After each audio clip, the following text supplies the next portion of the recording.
Hi friends, welcome back to my channel. ഇന്ന് ഞാൻ തയ്യാറാക്കുന്നത് വളരെ സിമ്പിളായിട്ട് പെട്ടെന്ന് തന്നെ തയ്യാറാക്കി എടുക്കാൻ പറ്റുന്ന ഒരു ചിക്കൻ ഫ്രൈഡ് റൈസാണ്. അപ്പോൾ അതെങ്ങനെയാണ് തയ്യാറാക്കുന്നതെന്ന് നോക്കാം. അപ്പോൾ അതിന് വേണ്ടി ഞാൻ ബസ്മതി റൈസാണ് എടുത്തിട്ടുള്ളത്. 1.5 കപ്പ് ബസ്മതി റൈസാണ് എടുത്തിട്ടുള്ളത്. അത് അരമണിക്കൂർ വെള്ളത്തിൽ സോക്ക് ചെയ്യാൻ വെച്ച് ഡ്രെയിൻ ചെയ്തെടുത്തിട്ടുള്ളതാണ്. പിന്നെ നമുക്ക് അതിലോട്ട് വേണ്ട ഇൻഗ്രീഡിയൻസ് എന്തൊക്കെയാണെന്ന് നോക്കാം. അപ്പോൾ ഞാൻ അതിലേക്ക് വേണ്ടി ഒരു ക്യാരറ്റ്, ഒരു ക്യാപ്സിക്കം, 2 പച്ചമുളക്, 2-3 അല്ലി വെളുത്തുള്ളിയാണ് എടുത്തിട്ടുള്ളത്. അപ്പോൾ ക്യാരറ്റും ക്യാപ്സിക്കവും പച്ചമുളകും ഞാൻ കഴുകി വൃത്തിയാക്കി ചെറിയ കഷ്ണങ്ങളാക്കി കട്ട് ചെയ്തെടുത്തിട്ടുണ്ട്. അപ്പോൾ നമുക്ക് വെളുത്തുള്ളി അങ്ങനെ മുഴുവനായിട്ട് ഇടുന്നെങ്കിൽ അങ്ങനെ ചെയ്യാം, ഇല്ലാന്നുണ്ടെങ്കിൽ ജസ്റ്റ് ഒന്ന് അരിഞ്ഞെടുക്കാം അല്ലെങ്കിൽ ഒന്ന് ചതച്ചെടുക്കാം. അപ്പോൾ നമുക്കിതിലോട്ട് വേണമെങ്കിൽ കൂടുതൽ വെജിറ്റബിൾസ് ആഡ് ചെയ്യാം. അപ്പോൾ ഞാനിത് പെട്ടെന്ന് തന്നെ സിമ്പിളായിട്ട് തയ്യാറാക്കി എടുക്കാൻ പറ്റുന്നുണ്ട്. അധികം വെജിറ്റബിൾസ് ഒന്നും യൂസ് ചെയ്യുന്നില്ല. പിന്നെ നമുക്ക് വേണ്ടത് ഒരു വലിയ സവാളയാണ്. അത് ചെറിയ കഷ്ണങ്ങളാക്കി കട്ട് ചെയ്തെടുക്കുക.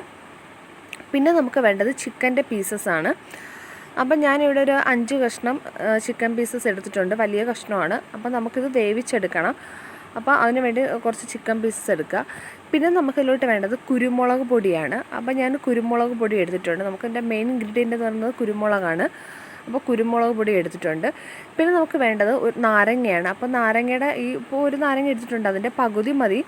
പിന്നെ നമുക്ക് വേണ്ടത് മുട്ടയാണ്. അപ്പോൾ ഞാൻ 3 മുട്ട എടുത്തിട്ടുണ്ട്. പിന്നെ നമുക്ക് വേണ്ടത് മല്ലിയിലയാണ്. അപ്പോൾ മല്ലിയില ഇല്ലയെന്നുണ്ടെങ്കിൽ അത് ഒഴിവാക്കാം. പിന്നെ വേണ്ടത് ഓയിലാണ്.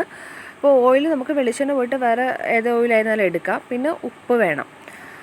അപ്പോൾ നമുക്കിത് എങ്ങനെ തയ്യാറാക്കുന്നതെന്ന് നോക്കാം. അപ്പോൾ ആദ്യം തന്നെ ഞാൻ വെള്ളം നന്നായിട്ട് തിളപ്പിച്ച് അതിൽ ഒരു നാരങ്ങയുടെ പകുതി നീര് ഒഴിച്ചിട്ട് ആവശ്യത്തിന് ഉപ്പും കൂടെ ചേർത്തിട്ട് നമുക്ക് ഈ ചോറ് വേവിച്ചെടുക്കണം. അപ്പോൾ ഞാൻ വെള്ളം നേരത്തെ തന്നെ ചൂടാക്കാൻ വെച്ചിട്ടുണ്ട്. അപ്പോൾ അതിലോട്ട് നാരങ്ങയുടെ നീരും ഉപ്പൊക്കെ ചേർത്ത് വെള്ളം തിളച്ച് വന്നപ്പോൾ അരി വേവിക്കാൻ ഇട്ടിട്ടുണ്ട്. അപ്പോൾ ആദ്യം തന്നെ നമുക്ക് ചോറ് വേവിച്ചെടുക്കണം. അതുപോലെ തന്നെ നമുക്ക് ചിക്കൻ്റെ കഷ്ണങ്ങളും വേവിച്ചെടുക്കണം. അപ്പോൾ അതൊരു കുക്കറിൽ ചിക്കൻ്റെ പീസസും ഉപ്പും കുരുമുളക് പൊടിയും 2-3 വെളുത്തുള്ളി അല്ലിയും കൂടെ ചേർത്ത് നമ്മളൊന്ന് വേവിച്ചെടുക്കണം. അപ്പോൾ ചിക്കൻ അവിടെ വേവിച്ചെടുത്തിട്ടുണ്ട്. ഇത് തണുത്ത് വരുമ്പോൾ നമ്മൾ ചെറിയ കഷ്ണങ്ങളാക്കി കട്ട് ചെയ്തെടുക്കുക. അതുപോലെ തന്നെ ചോറ് നമുക്കിവിടെ റെഡിയായി വന്നിട്ടുണ്ട്. അപ്പോൾ ഈ ചോറ് നന്നായിട്ട് തണുപ്പിച്ചെടുക്കുക. തണുപ്പിച്ചെടുത്തിട്ട് മാത്രമേ നമ്മൾ ഫ്രൈഡ് റൈസ് ഉണ്ടാക്കാവൂ. അപ്പോൾ നമുക്കിത് എങ്ങനെ തയ്യാറാക്കാൻ നോക്കാം. അപ്പോൾ ഞാൻ ഫ്രൈഡ് റൈസ് ഉണ്ടാക്കാൻ വേണ്ടി ഒരു ചട്ടി അടുപ്പത്ത് വെച്ചിട്ടുണ്ട്. അപ്പോൾ അതിലോട്ട് ഞാൻ 2 ടീസ്പൂൺ സൺഫ്ലവർ ഓയിലാണ് ഒഴിച്ചു കൊടുത്തിരിക്കുന്നത്. നമുക്കില്ലാന്നുണ്ടെങ്കിൽ നല്ലെണ്ണ ഒഴിച്ചു കൊടുക്കുക. അപ്പോൾ സൺഫ്ലവർ ഓയിലാണ് ഒഴിച്ചു കൊടുത്തേക്കുന്നത്. അത് ജസ്റ്റ് ചൂടായി വരുമ്പോഴത്തേക്ക് നമുക്കതിലോട്ട് സവോളയും വെളുത്തുള്ളിയും ചേർത്ത് കൊടുക്കുക. എന്നിട്ട് അത് നന്നായിട്ടൊന്ന് വഴറ്റിയെടുക്കുക. ജസ്റ്റ് കളറൊന്നും മാറേണ്ട ആവശ്യമില്ല. ജസ്റ്റ് ഒന്ന് വാടി വരുമ്പോഴത്തേക്ക് നമുക്കതിലോട്ട് കുറച്ച് ഉപ്പ് കൂടെ നമുക്ക് ചേർത്ത് കൊടുക്കുക. ഉപ്പ് കൂടെ ചേർത്തിട്ട് നമുക്ക് നന്നായിട്ടൊന്ന് വഴറ്റിയെടുക്കാം.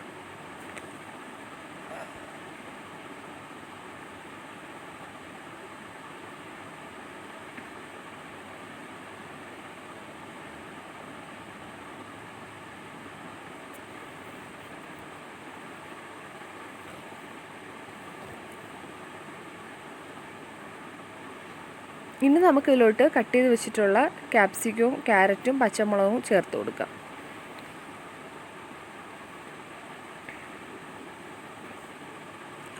വെജിറ്റബിൾസൊക്കെ ഇട്ടിട്ട് ജസ്റ്റ് ഒന്ന് വഴറ്റിയെടുക്കണം.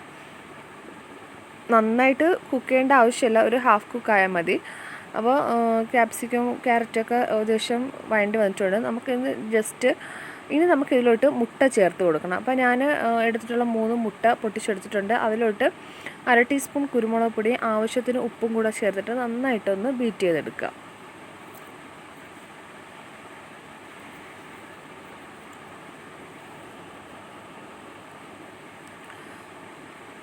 ഇത് നമുക്ക് ഇതിലോട്ട് നമ്മുടെ വെജിറ്റബിൾസൊക്കെ ജസ്റ്റ് ഒന്ന് മാറ്റി വെച്ചിട്ട് ആ സെൻറ്റർ പോർഷനിലായിട്ട് നമുക്ക് ഈ മുട്ട ഒഴിച്ച് കൊടുക്കാം. മുട്ട ഒഴിച്ച് കൊടുത്തിട്ട് നന്നായിട്ടൊന്ന് ചിക്കിയെടുക്കുക.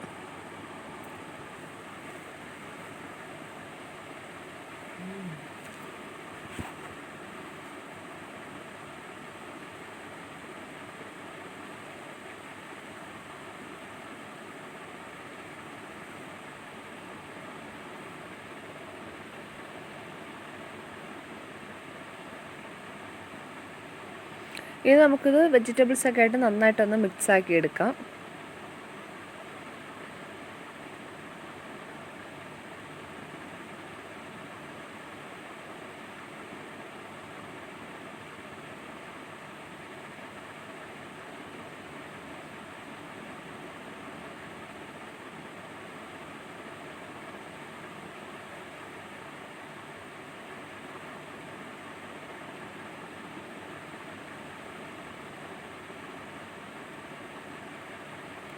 ഇനി നമുക്കിതിലോട്ട് ചെറിയ കഷ്ണങ്ങളാക്കി കട്ട് ചെയ്തെടുത്തിട്ടുള്ള ചിക്കൻ്റെ പീസസ് ഇട്ട് കൊടുക്കാം.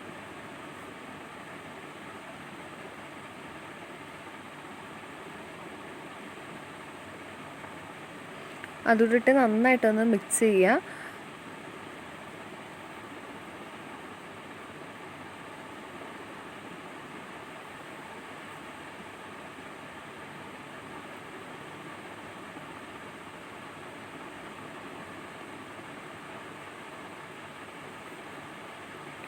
ഇനി കുറച്ച് കുരുമുളകിൻ്റെ പൊടി കൂടെ ചേർത്ത് കൊടുക്കുക. അപ്പോൾ ഉപ്പ് ആവശ്യമുണ്ടെന്നുണ്ടെങ്കിൽ നോക്കിയിട്ട് ആവശ്യമുള്ള ഉപ്പ് കൂടെ ചേർത്ത് കൊടുക്കുക. അപ്പോൾ കുരുമുളകൊക്കെ ഇട്ടതിന് ശേഷം നന്നായിട്ടൊന്ന് ഇളക്കി യോജിപ്പിക്കുക.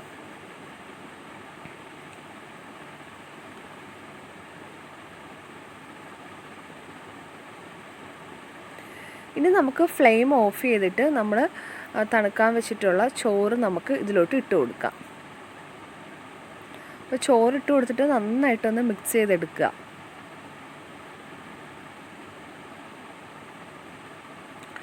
അപ്പോൾ ചോറിട്ട് കൊടുത്തതിന് ശേഷം നന്നായിട്ടൊന്ന് മിക്സ് ചെയ്തെടുത്തിട്ടുള്ളതാണ്. പിന്നെ നമുക്ക് കട്ട് ചെയ്ത് വെച്ചിട്ടുള്ള മല്ലിയില കൂടെ നമുക്കിതിലോട്ട് ചേർത്ത് കൊടുക്കാം. അപ്പോൾ വളരെ സിമ്പിളായിട്ട് പെട്ടെന്ന് തന്നെ തയ്യാറാക്കി എടുക്കാൻ പറ്റുന്നൊരു ഫ്രൈഡ് റൈസാണ്. നമ്മൾ വേറെ സെപ്പറേറ്റ് ഇതിൽ വേറെ ഒന്നും ചേർക്കുന്നില്ല, സോയ സോസ് അങ്ങനെ ഒന്നും ചേർക്കുന്നില്ല. ജസ്റ്റ് വെജിറ്റബിൾസും നമ്മുടെ ചിക്കൻ്റെ പീസും മുട്ടയൊക്കെ ചേർത്തിട്ട് ജസ്റ്റ് ഒന്ന് റെഡിയാക്കി എടുക്കുന്നതാണ്. അപ്പോൾ എല്ലാവരും തയ്യാറാക്കി നോക്കുക. വീഡിയോ ഇഷ്ടപ്പെട്ടെങ്കിൽ ലൈക്ക് ചെയ്യുക, അതുപോലെ തന്നെ ചാനൽ സബ്സ്ക്രൈബ് ചെയ്യുക. താങ്ക്